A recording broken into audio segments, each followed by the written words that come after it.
Hello, I'm Cris Hardaway. Welcome to this edition of The Best Times, a series that looks at life after 50. Retirement means different things to different people. For some, it may be playing 18 holes of golf in the morning, and then 18 more in the afternoon. It may be tilling the soil in your garden, or finally having the time to read the books you've always wanted to read. And for some, retirement means travel and adventure. Dr. Bryan Simmons and his wife Barbara were looking for a retirement challenge. They found inspiration for that challenge in a 2011 film entitled The Way. It's the story of a grieving father's trek along the Camino de Santiago in northern Spain, a pilgrimage to honor the memory of his dead son, and a journey to find meaning in his own life. With this inspiration, Barbara and Bryan Simmons set out on a nearly 500-mile pilgrimage along the way of St. James.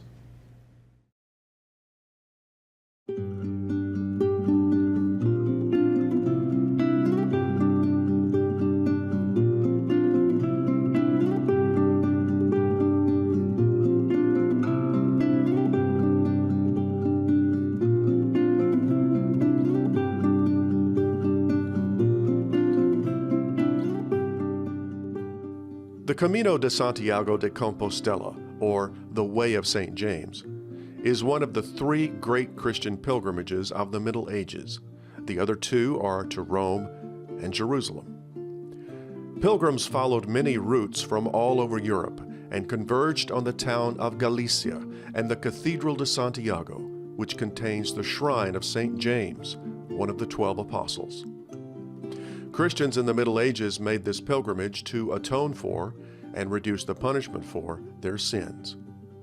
Some still make the journey for atonement and spiritual growth, but the reasons for traveling the Camino are as numerous as the 200,000 people a year that make the journey.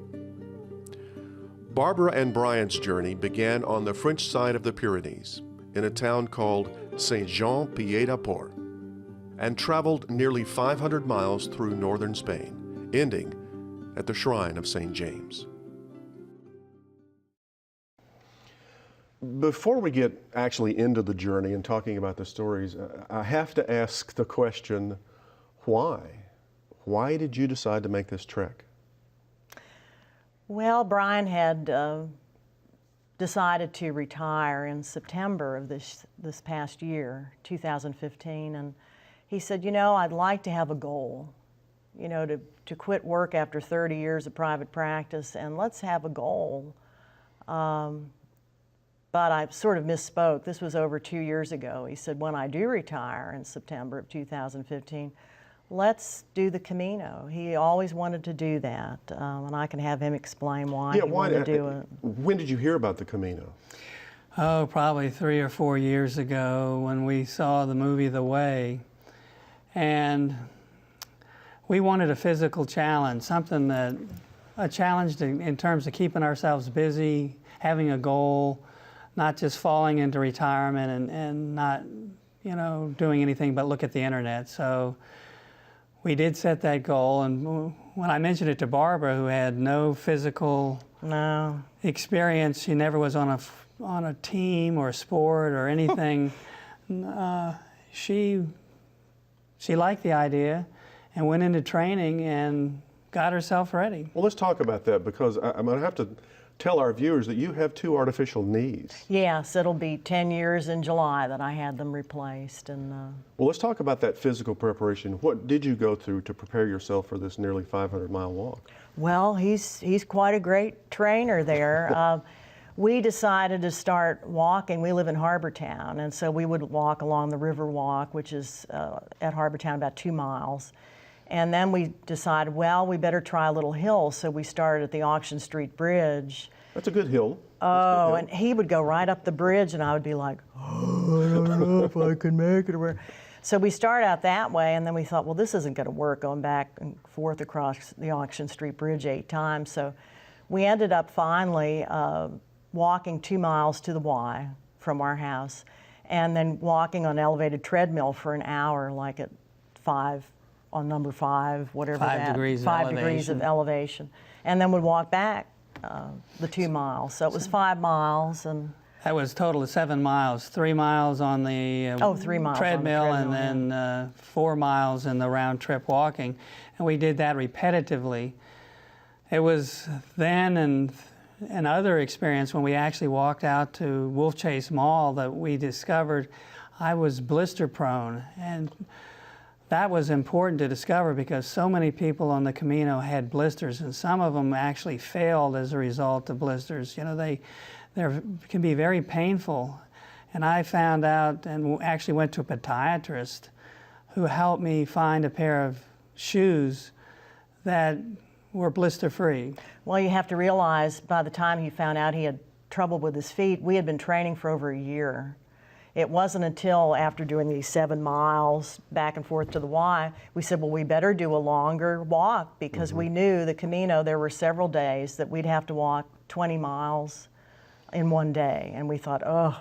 So we figured out going out east to the Embassy Suites. Yeah, Embassy Suites or Ridgeway was 13 miles each way. So we thought, well, we'll walk out 13 miles, stay overnight at the hotel, and then walk back home the 13 miles. And that's when he discovered, after the 26 mile It's good you did that weekend, training then. Absolutely. that, yeah, he You had know, problems. 5-mile training doesn't get you ready for the No, Camino. not at all. It was so important that I discovered I was blister prone because I was able to take care of it before it became critical to finishing the Camino. Now, before your journey, did you have any expectations? I don't know. I was very apprehensive. It was quite a challenge, and I thought, boy, I don't know if I'm going to do this. And I thought, well, I'll just take it one day at a time, one step at a time.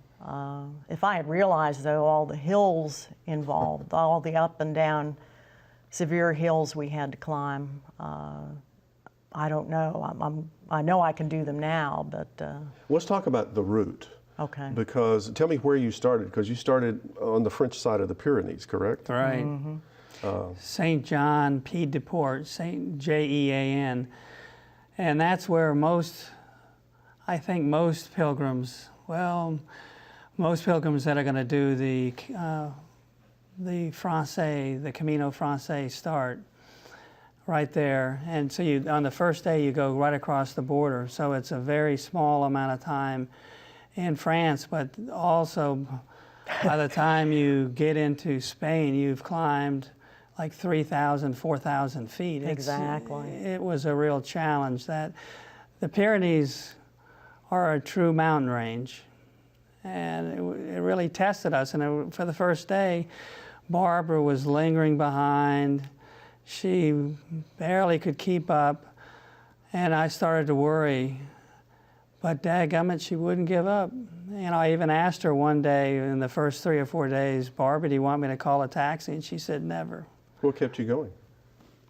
I thought, well, this wasn't supposed to be a pleasure trip. And I was doing it for religious reasons and to get in better shape. And I thought, no, I've made this decision, this commitment, and I'm going to do it.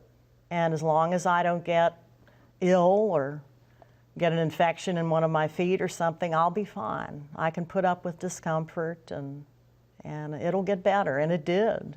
Yeah, by the end, she was climbing hills with the best of people, and she did it without even taking a break. You know, before it'd be like 100 yards or 100 meters and then take a break. She just got so she'd scoot up the hills with the youngsters. Well, we were always like the tortoise and the hare. He was the hare, so he'd get a little rest, at the top of the hill, and then I would be the tortoise and everything. But I'd always make it. I would slowly. And then we found out, gee, even though Barb's a little bit slower, I ended up being, I was pretty fast by the end. Even people that would just zoom by us, they'd stop for longer periods of time. They'd stop and have an hour lunch or something, and we just kept going. Now the route, of course, it goes through mountainous areas like the Pyrenees, but it's quite varied, isn't it? You've got trails that are going through pastures, and then you're walking alongside busy highways, correct? Exactly. And I would imagine meeting hundreds, maybe thousands of other similar pilgrims taking the journey? Yeah. We did, and we met many people from all over the world, and it was a very nice experience because everybody's sort of thrown in together with the same goal. They're all trying to help each other. There were Australians, New Zealanders, French, Spanish, and just some Americans, but American was clearly underrepresented on the Camino. The people were very nice no matter what country they were from, and when we were first starting out, we didn't take any hiking poles with us. We decided against them for certain reasons. And people would walk by me and they'd go, "Oh dear, you don't have hiking poles and you have to go down this big hill." And I said, "No, that's all right. I've decided not to use them or anything." But they would have given me one of their poles to use. Or, "Oh, are your feet sore?" Or, I mean, they were very helpful because we were all in the same boat. I mean, some of them were very experienced hikers, but I guess I know of just one person that didn't have any difficulties, one person that we made friends with in the 35 days. Even experienced hikers, they ran into situations, blisters on feet or feet going into spasms. Now, neither one of you speak Spanish, right? No. No. Did you have any trouble not being able to speak the native language? No. Very little. We could generally point, say a few key words, you know, like menu. Yeah, coffee con leche, coffee with beer. milk. Yeah. Beer got to be a favorite phrase. Or just beer. In fact, we learned to love lemon beer, and we would be able to go to the bartender and say lemon beer. The people from Spain were just wonderful. That was one of the delights of the trip. Was even though we couldn't understand each other, they cared so much. No one turned their back and walked away and said, you know, "I can't understand you." They were there until they figured it out, and when they knew what you wanted, they helped you get it. In fact, there was a young lady, we were walking into the large town of Burgos, which has over 700,000 population, and it was ugly. We were walking through these desolate, you know, industrial suburbs of buildings that have closed down, and we're walking and walking. It was a very long day, and we thought, where is our hotel? And we're trying to look at the map and can't figure it out, and we've walked so many miles into town, and this young lady came over to us. "Oh, is there a problem?" And would you believe, she took us to the local tourist agency and asked them, you know, and she said, "Oh, come on." She took us right to our hotel. I mean, she just did it to be nice. You know, it's a perfect example of how welcoming they are to the pilgrims. What do you feel like was your most rewarding experience on the trek? My most rewarding experience was when we got to Santiago and we went to Mass. It was in Spanish, so we couldn't understand it. But Santiago, by the way, is the end of the journey. Yeah, end of the I want journey, to make right. that clear, yes. Yeah, Santiago. So we were finished, but we hadn't gone to the Pilgrim's Mass yet, and they have one every day at around noon. And they had a incense container. What do you call it? Boda Fumera. Boda Fumera. And in the movie, The Way, they show that where they just rocks back and forth. And they did that, and it was so emotional for me to see that, because it meant I had finished, and you know, this was it. You know, this was sort of the indication that I had done well. The incense container apparently came from, the history was, the pilgrims were so stinky when they came in that right. they used the incense to fumigate. And the incense container it's huge. It's massive. Takes 8 men pulling it with ropes. What was your most rewarding experience? Walking into Santiago and standing at the stone there in the square that says, "You have completed the Camino." It's like, gosh, I did it. And we didn't have to slow down. We knew of a few people who had to even change those who had reservations like we did had to change their schedule because they had injuries or they were exhausted and they had to slow down. But we stayed to our schedule, and we had some very long days, over 20 miles, about 4 of those. On an average, we walked about 14 miles a day, 35 days. And I just felt such a feeling of accomplishment. Was there a point where you thought, I don't know that I can make this, that maybe we should quit? There were several. I mean, when you're going, it's almost like having a good angel on one shoulder and a bad one on the other. And the bad angel saying, it's raining, it's below 50 degrees, you're freezing, you're miserable, you're going up a hill, it's full of mud, there's a torrent of water coming down the middle of the trail, and what are you doing? And the other one saying, you can do it, you can make it. And she was part of the good angel. She absolutely refused to give in to any very uncomfortable periods that we had when things were cold and you were just starting out. I mean, you might have 10 more miles to go and you were already miserable, but we just clamped down and did it. Yeah. Tell me about the cross, the story about the cross. Oh, the Croix de Fer. Well, that was the miserable day. That was the day he's talking about when he got so cold. And it was a long trek that day. It was raining, not torrential rain, but just, we were climbing up to over 4,000 feet, you have to realize. And this constant rain, and our rain jackets, yes, kept the water off at first, but then you're expending so many calories that you're actually sweating inside the rain jacket. So you're soaked inside and you're soaked outside, and you're trying to be pleasant in that. It was a very difficult day, and getting to that cross to see, wow, I thought, Barb, look at all those little pebbles and little tiny gifts that were below the cross.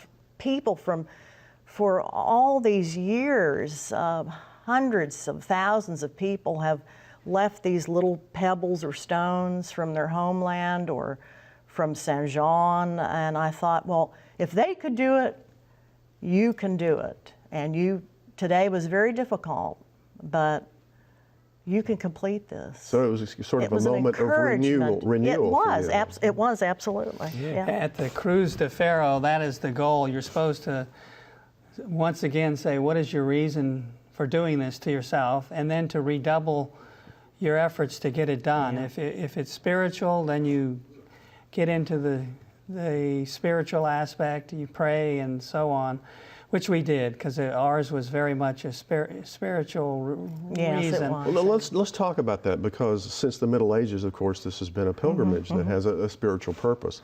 You say there was a spiritual component. Talk to me about that.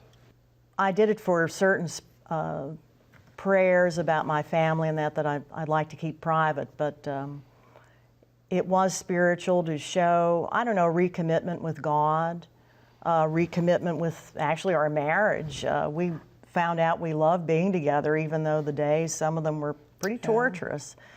And I carried my mother's rosaries with me the whole time on my belt. And when I would get frustrated, which I hid from him, there were 2 or 3 times that I just broke down in tears and thought, oh, I don't know if I can make that other hill. Boy, look at that big rocky hill, and oh, I'm so tired. And I put my hand on my mom's rosaries, and my mother never gave up when she made a commitment. She always followed through. And that kept me going. And for you? Yeah. Pretty much spiritual, but there was also physical. I can do this, you know. I'm not going to give up.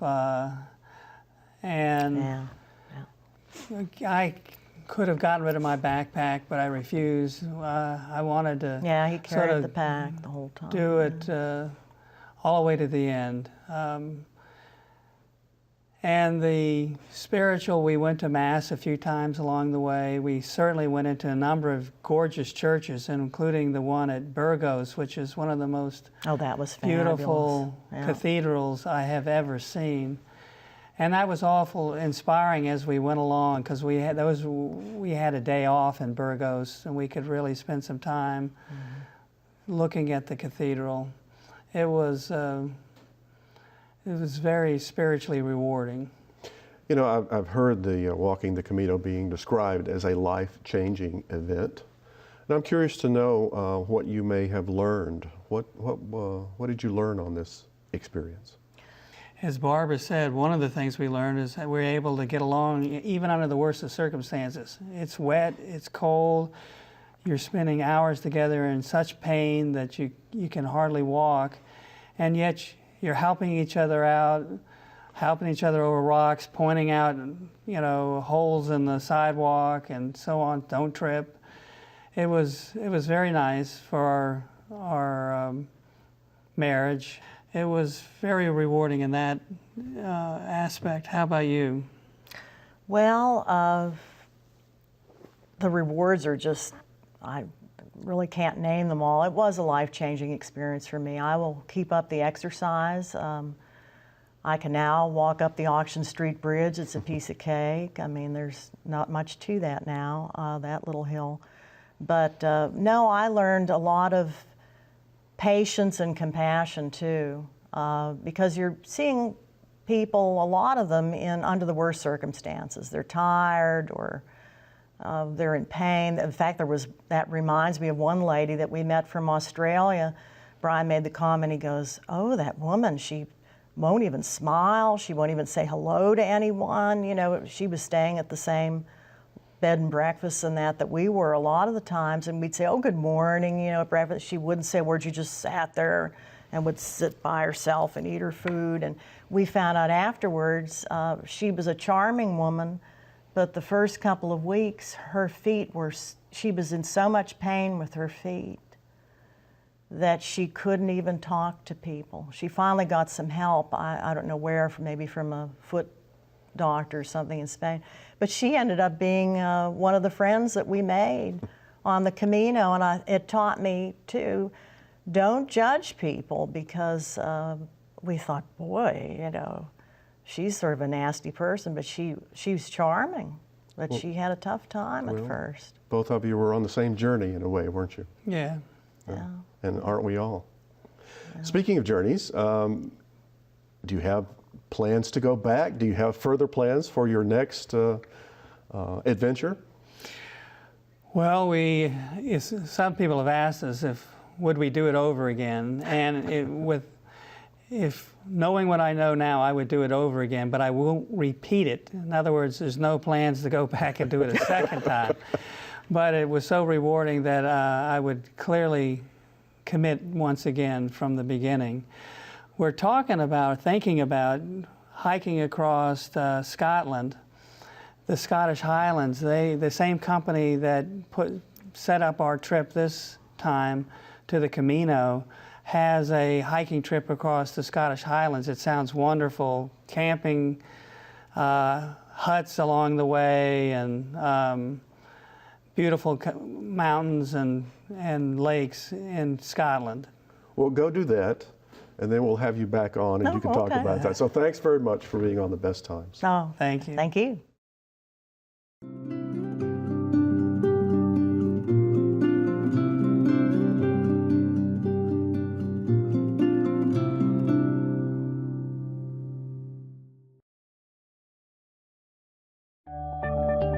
Want more information about life after 50? Go online to watch more shows and find more resources. And send us your feedback and story ideas to besttimes@wkno.org. That's all for this edition of The Best Times. Please join us next week for more stories about life after 50. Until then, I'm Cris Hardaway. Thanks for watching. Good night.